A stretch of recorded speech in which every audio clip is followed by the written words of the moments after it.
आपने एक प्रोवर्ब सुना होगा, टीट फॉर टैट, जैसा को तैसा, या फिर जैसा करेंगे वैसा भरेंगे। वैसे ही अगर हम बात करें आज मनुष्य और प्रकृति के बीच के संबंध का है।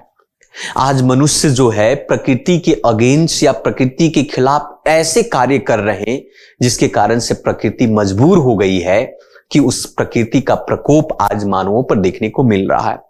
आपने न्यूज में सुना होगा जोशी मठ या ज्योतिर्मठ का नाम आपने सुना होगा। उस क्षेत्र के आसपास के इलाके में आपने लैंड स्लाइडिंग के आपने देखा होगा या सुना होगा कि वहां की दीवारें जो है क्रेक होता जा रहा है। आज की आर्टिकल जो है इसी पर है और इसी के बारे में हम डिटेल से पढ़ने जा रहे हैं कि आखिर जोशी मठ में वहां के आसपास के रीजन, टाउन्स, घर और पहाड़े या हर तरीके से हर जगह पर वहां पर लैंडस्लाइड जैसी स्थिति क्यों उत्पन्न हो रही है, वहां की दीवारें क्रेक क्यों कर रही है, उसके पीछे कारण क्या है, क्या उसके पीछे की सारे रीजन को हम समझेंगे। सरकार का क्या कदम है, उस समय के वहां की जियोलॉजिकल रीजन्स क्या है, आपका इकोलॉजिकल कारण क्या है, टूरिज्म क्या है, इन सभी पर हम डिटेल से चर्चा करने वाले हैं। आपके एग्जाम के पॉइंट ऑफ व्यू से बहुत ही महत्वपूर्ण होने वाला है। हालांकि अगर देखा जाए तो एक तरीके से भी एक नेचुरल डिजास्टर है, एक क्लैमिटी है ना। ये कह सकते हैं इस चीजों में कि आने वाली एक तरीके से एक बहुत बड़ी घटना है, प्राकृतिक आपदा के तौर पर इसको जाना जा सकता है। और सरकार को जितनी जल्दी कदम उठाया जाए उतना ही बेहतर होगा। तो समझेंगे आज के बारे में, आज की पूरी कहानी में हम क्रेक इन जोशी मठ की कहानी जो है इसके बारे में हम समझेंगे कि cracks in the policy a warning against to short term profit. Short term profit के चक्कर में हमने वहां की प्रकृति को, वहां के रीजन, वहां के नेचर को ही बर्बाद करने पर हम तुले हुए हैं। अनूप नौटियाल राइटर है, इसके बारे में उन्होंने लिखा है कि उत्तराखंड में जो स्थिति उत्पन्न हो रही है शॉर्ट टर्म प्रॉफिट के चक्कर में, हम कैसे वहां की प्रकृति को हम बर्बाद कर रहे हैं, असंतुलित कर रहे हैं, अनबैलेंस कर रहे हैं। तो इसके बारे में समझेंगे, जानेंगे, एक एक करके हम चीजों को समझते हैं। तो आज का यही पर टॉपिक है आपका कि द वार्निंग फ्रॉम जोशी मठ। जोशी मठ से किस प्रकार से वार्निंग देखने को मिल रहा है आप देखिए। वहां की दीवारें क्रेक हो रही है, वहां की दीवारें टूट रही है, लैंडस्लाइड्स हो रहे हैं, है ना। ये सारी स्थिति आपको देखने को मिलेंगे। तो सबसे पहले समझते हैं इसके बारे में, एक एक करके इस आर्टिकल को समझेंगे, सारे प्रोस्पेक्ट, सारे पॉइंट को हम यहां पर समझेंगे। इसके इकोलॉजिकल कारण क्या है, ज्योग्राफिकल रीजन क्या है, लोकेशंस क्या है ना, इन सभी को हम समझेंगे ध्यान से। सबसे पहले कहता है कि as a crack on walls, दीवारों पर जो क्रेक हो रहे हैं, दीवारों पर जो जिस प्रकार से टूट रहे हैं, आप देख सकते हैं ये क्रेक, दीवारों के बीच में गैप बनना, टूटने की स्थिति होना आपका। सो बिल्डिंग्स और वॉल्स क्रेक हो रहे हैं वहां पर। Recently has been discovered land subsidence का प्रॉब्लम है। हम ये जानेंगे कि लैंड सब्सिडेंस क्या होता है। ग्राउंड सिंकिंग हो रही है, वहां की समतल, वहां की जो सतह है नीचे धंस रहे हैं, सिंकिंग हो रही है वहां की सतह। इन जोशी मठ उत्तराखंड में आपका generated to alarm and protest among the local. वहां की जो लोकल जनता है, वहां के जो आम पब्लिक है, वो इस बात का विरोध कर रहे हैं कि ये सभी, इन सभी पीछे के कारण जो है आपका, उसके बाद तो सब्सिडेंस जो हो रहे हैं आपका, दिन पर दिन वो सब्सिडेंस बढ़ रहा है, लैंड की स्लाइडिंग बढ़ रही है और आप वहां की ग्राउंड श्रिंक हो रहे हैं उत्तराखंड में। मानो ऐसा लगता है कि फिर से केदारनाथ फ्लड आपने 2013 में देखा था। सो 2013 में आपको माना जाता है कि उत्तराखंड की हिस्ट्री का, इतिहास का सबसे एक बुरा और भयावह ट्रेजिक उस वक्त का था। शायद ऐसा हो सकता है कि ये सब्सिडेंस जो है दूसरा ट्रेजिक बन सकता है ना। तो इस आर्टिकल के अंदर में हम इन सभी चीजों के बारे में पढ़ेंगे। सरकार का प्रिवेंटिव मेजरमेंट क्या है, बहुत सारी रिपोर्ट के बारे में भी जानेंगे और समझेंगे। तो सबसे पहले हम जानते हैं सब्सिडेंस के बारे में कि सब्सिडेंस क्या होता है। सब्सिडेंस की अगर हम बात करें तो it is a gradual settling और sudden shrinking of the earth surface. पृथ्वी के सतह को ग्रेजुअली, धीरे धीरे नीचे धंसना ही सब्सिडेंस कहा जाता है। मतलब कह सकते हैं कि भाई ये सब्सिडेंस में आप इस चीजों को जान सकते हैं कि धीरे धीरे पृथ्वी का सतह जो है ना, समतल जो है नीचे धंस रहा होता है वो प्रायः।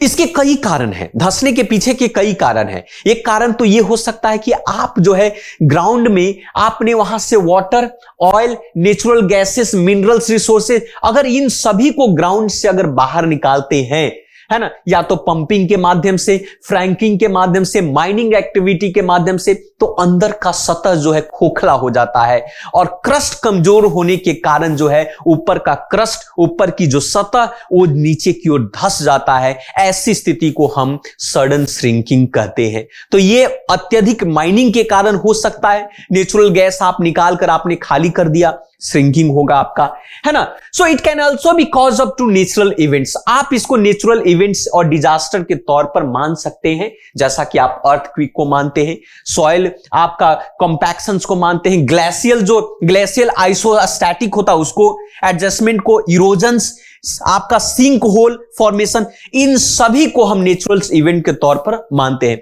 दूसरी बात, उत्तराखंड के सरकार के एक्सपर्ट पैनल जो है 2022 में बनाया गया और उस पैनल ने बहुत सारे सेवरल पॉकेट्स ऑफ जोशीस मठ के बहुत सारे जो रीजन को श्रिंकिंग होते हुए देखा और कहा कि इसके रिमूवल और डिस्प्लेसमेंट ऑफ सरफेस के मटेरियल्स के रिमूवल और डिस्प्लेसमेंट होने के कारण ऐसी स्थिति उत्पन्न हो रही है और वहां के टाउन जो है डैमेज हो रहे हैं, वहां के स्ट्रक्चर जो है आपके शिफ्ट हो रहे हैं, आप कह सकते हैं।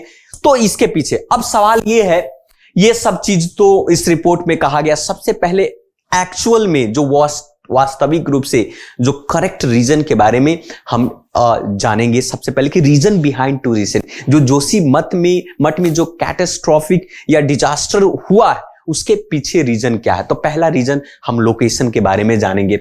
लोकेशन क्या है जोशी मठ का? जोशी मठ को हम ज्योतिर्मठ के नाम से भी जानते हैं।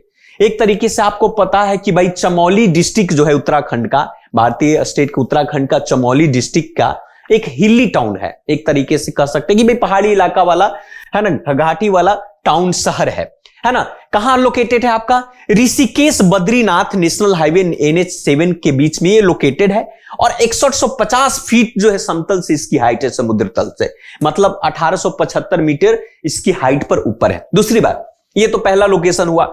टोपोग्राफी की बात करते हैं। टोपोग्राफी की बात करें तो जोशी मठ जो है आपको हिल, जो हमारे जो पहाड़ी होते हैं उस पहाड़ी के मध्य में पाया जाता है। Middle slope of the hill bounded by आपको कर्मनासा और धकन, आपको कह सकते हैं कि धकनला स्ट्रीम के बीच में ये बाउंडेड है चारों तरफ से, पश्चिम में, है ना। उसी प्रकार से ईस्ट में आपका अगर देख सकते हैं धौली गंगा है और अलकनंदा रिवर भी है आपका साउथ में आपका, और उसी बीच में ये सभी पाया जाता है। कह सकते हैं कि एक तरीके से डिजास्टर प्रोन के अंदर में ये आता है, डिजास्टर प्रोन के अंदर में ये आता है आपका। एक स्टडी के मुताबिक बात करें, study Uttarakhand state disaster management authority जिसको USDM हुआ। अब USDM ने 2022 में स्टडी में ये पाया कि पेरेनियल्स स्ट्रीम के कारण जो है स्नो, आपको पता ही है कि भाई जैसे गर्मी आती है तो पिघलना शुरू हो जाता है, अपर वाले रीच में पिघल जाता है। वेदर जो है आपको कह सकते रॉक का इरोजन होता है, अंदर ही अंदर खोखला होता है और उसके कारण से सबसिडेंस की स्थिति उत्पन्न होती है। ऐसा रिपोर्ट में इस बात को कहा गया। अब यहां पर इस चीजों को समझेंगे कि लोकेशंस के साथ साथ आप देख सकते हैं ये देहरादून है, केदारनाथ, और ये है आपका जोशी मठ। ये रीजन जो है जोशी मठ है आपका। ये बद्रीनाथ इधर हुआ, केदारनाथ इधर, देहरादून है आपका, हरिद्वार है ना, अल्मोड़ा है आपका, और यहां पर जोशी मठ है। तो ये कह सकते हैं। अब इसके थोड़ा सा जियोलॉजी की बात करते हैं।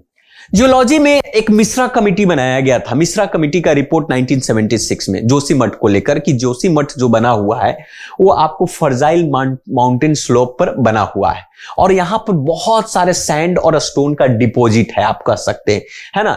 और जिसके कारण से कभी भी ये जो लैंडस्लाइड हो सकता है, ये आपका रिपोर्ट 1976 में ही आया था, है ना। So it is not suitable for township. Township के लिए, शहर के लिए ये आसपास का इलाका सुटेबल नहीं है।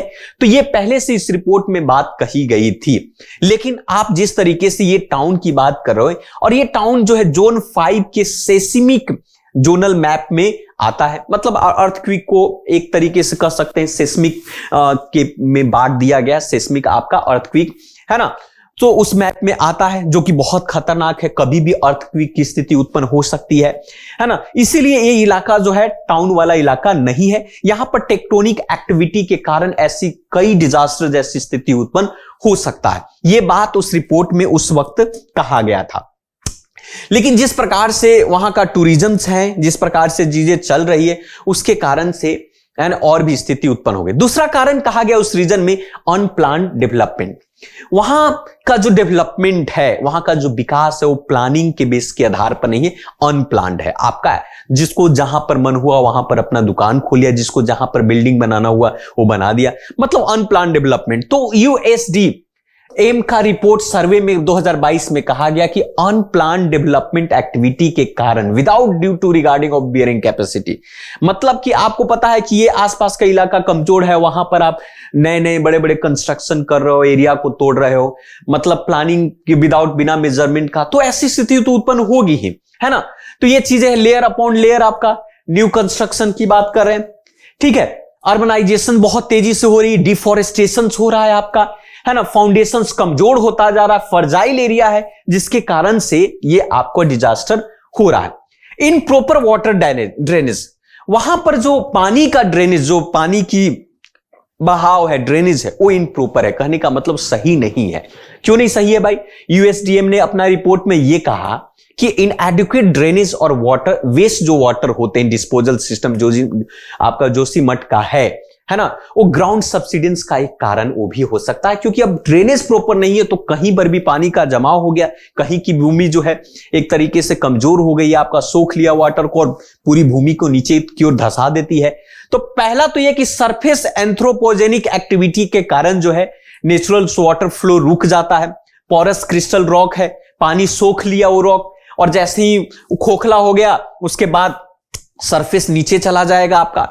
दूसरा अनसस्टेनेबल टूरिज्म। टूरिज्म आपको पता है कि भाई वो देवभूमि के नाम से जाना जाता है उत्तराखंड, वहां पर आपको टूरिज्म का बहुत बड़ा हाई फुटफॉल है, खास करके बद्रीनाथ हुआ, हेमकुंड साहिब हुआ, आदि शंकराचार्य टेम्पल हुए, ये सभी वहां पर कंस्ट्रक्शन के आसपास में बड़े बड़े होटल्स बनाए जा रहे हैं, आपका मार्केट प्लेसेस है, आपका इकोलॉजिकल सेंसिटिव जोन होने के बावजूद भी बड़े बड़े इंफ्रास्ट्रक्चर तैयार करने के कारण जो है वहां पर ऐसी स्थिति उत्पन्न हो सकती है कि वहां के लैंडस्लाइड हो, वहां की जो सरफेस हो सहन नहीं कर पाए और ऐसी स्थिति उत्पन्न हो रही है कि भाई वहां की भूमि ही सब्सिडेंस हो रहा है ना, स्लाइडिंग हो रही है। दूसरी बात है कि हैवी कंस्ट्रक्शन, जैसा कि हमने आपको बताया कि भाई ऑल वेदर में आप रोड बना रहे हैं, जैसे कि हेलांग बाईपास हुआ आपका, रिड्यूस टू बद्रीनाथ जो सराइंस की दूरी 30 किलोमीटर तक को कम कर देती है। बॉर्डर रोड ऑर्गेनाइजेशंस बीआरओ के द्वारा, डिफेंस मिनिस्ट्री के द्वारा जो है नए नए कंस्ट्रक्शन और रोड बनाए जा रहे हैं, आपको माउंटेन वाले फाउंडेशंस वाले बड़े बड़े मशीनरी काम करते हैं पहाड़ों और पर्वतों को तोड़कर। तो कहने का मतलब कमजोर तो हो गया भाई, सरफेस तो होगा, इतनी हैवी अगर कंस्ट्रक्शन होगा तो हैवी कंस्ट्रक्शन के कारण भी ये चीजें हो सकती है, हो रही है। दूसरी बात है कि वहां पर हाइड्रो, अगर आप कह सकते हैं हाइड्रो इलेक्ट्रिक प्रोजेक्ट भी बहुत सारे लगाएंगे हैं, 520 मेगावाट का वहां पर कह सकते हैं कि भाई एक Tapovan Vishnugarh hydro power plant लगाया गया को धौली गंगा पर, और उस रिवर पर कंस्ट्रक्शन टनल बनाए गए, कंस्ट्रक्शन किए गए, पर्वतों को काट कर, माउंटेन को काट करके टनल बनाकर वहां पर जोशीमठ के आसपास रीजन में बनाया गया। तो यह भी इसका कारण है आपका, जिसके कारण से ग्राउंड हॉलो हो गया आपका, टाउन बनाना आपने शुरू कर दिया, आपका खोखला हो चुका है और वो खोखला पूरी तरीके से नीचे धस जाएगा आपका। तो ये सारे कारण इंपैक्ट इसके कारण से। ये भी आपने देखा होगा कि ऋषि आपको गंगा और धौली गंगा के बीच में अक्सर फ्लड देखने को मिलता है, जिसके कारण के आसपास एरिया जो स्टेबिलिटी नहीं रहती है ना। और भी है, एडमिनिस्ट्रेटिव रीजन की भी बात यहां पर की जाती है कि क्लाइमेट चेंज का इंपैक्ट भी है आपका, साथ साथ में जो एडमिनिस्ट्रेटिव जो टर्निंग ब्लाइंड है वहां पर, उसके कारण से भी कि हाई पावर्ड कमिटी बना दिया गया, 4 धाम प्रोजेक्ट लगाए जा रहे हैं और 4 धाम प्रोजेक्ट को जियोलॉजिकल वर्नेबिलिटी या इकोलॉजिकल पॉइंट ऑफ व्यू से नहीं देखा जा रहा कि भाई वहां के आसपास का रीजन क्या है। तो उसके कारण से भी आप कह सकते हैं क्लाइमेट चेंज हो रहे हैं, उसके कारण जैसे फ्लड हुआ, लैंडस्लाइड हुआ, ग्लेशियर्स आउटब्रस्ट हुए, आपका वेदर इवेंट, क्लाउड ब्रस्ट, इन जैसे बहुत सारी स्थिति वहां पर उत्पन्न हो रही। अब यहां पर यह कहा जा रहा है कि भाई सरकार का क्या यहां पर step taken by state government कि क्या है, क्या क्राइसिस है यहां पर, सेंट्रल गवर्नमेंट किस प्रकार से एक्शन ले रही कि नहीं आपका, या राज्य सरकार ले रही है कि नहीं। तो इसके लेकर आप कह सकते हैं कि गवर्नमेंट हैज ए डिक्लेयर कि जोशीमठ टाउन और लैंडस्लाइड सबसिडेंस जोन। एक काम तो हुआ कि भाई गवर्नमेंट ने ये घोषित कर दिया कि जोशीमठ का आसपास का रीजन जो है टाउन के लिए सुटेबल नहीं है, क्योंकि ये लैंडस्लाइड सबसिडेंस जोन में आता है। आता तो है, बता तो दिया, लेकिन उसे रोकना भी तो है।